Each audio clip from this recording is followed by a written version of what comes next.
He's my favorite milk drinker and the reason my house never has Gatorade. The person who supports me through every endeavor, even if I sound extremely crazy. Apparently, I'm a close enough friend to be up here, so I just want to say that Isaiah is stubborn and isn't great at giving advice, but he's smart and driven, so give him that.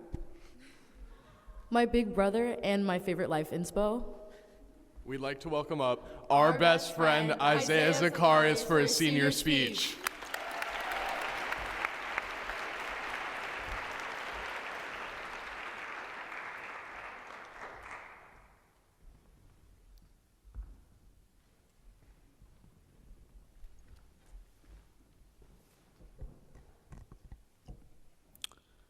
Philosophy, theater, anime, and football. I have an interesting combination of passions and talents. Some of these things may seem contrasting, being a theater kid and an athlete. I'm a deep thinker, sometimes brightly and optimistically, and sometimes darkly and pessimistically. I enjoy the entire spectrum of thought and emotion, things that fall in between the stark poles. I oscillate between the different perspectives of thought and emotion, hoping to gain knowledge in these areas through experience. By doing so, I climb the mountain of life every day in pursuit of grandiose wisdom. After these deep and tricky thoughts about life and my future, I enjoy taking a step back and observing. Without diving in and trying to gain something from an experience or a thought, I can just listen and appreciate moments in life that do have a long-lasting effect on me. What first comes to mind when I think about stopping and appreciating moments in life is Spain. I recently went on an intercession trip to Spain, and let me tell you, this trip was so crucial to me evolving and becoming a better version of myself. Once our group landed in Sevilla, our guide for the trip and the founder and director of Go G Abroad, Liz Jackson, had all of us students and teachers set our intentions for the trip. Me being me, I wanted to come away from this experience with an awakening. I did, but definitely not in the way I'd expected. I got to connect with new people, which was pretty surprising. We found out after arriving in Cadiz that one of the boys' host families got COVID, so all 4 boys would room together with a single host mom. My roommate, Henry Zhao, and I,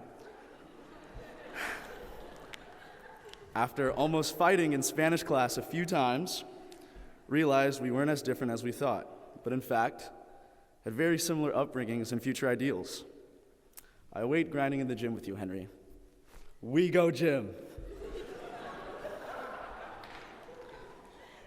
A core memory was the night we had with our host mother and Carnita. She was sweet, and to thank her for everything she had done for us, we would periodically give her gifts. One night, we upped the gift routine into a whole spa night.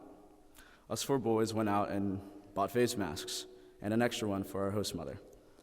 I also thought it would be a great idea to get a candle to make it a really fully relaxing experience.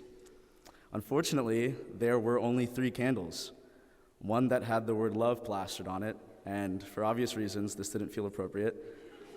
Another with the word chill on it, but the wick was broken. And finally, a seemingly perfect candle with no imperfections.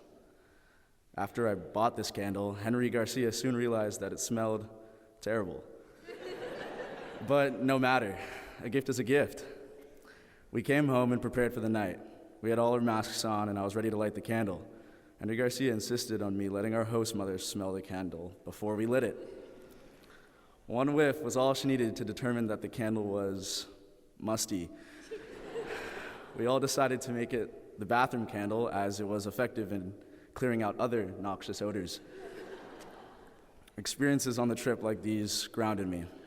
Living in Cadiz with my host mother and experiencing the culture gave me a new appreciation for things I'd always taken for granted, things that had always been there in my life that I never gave a second thought, like my family.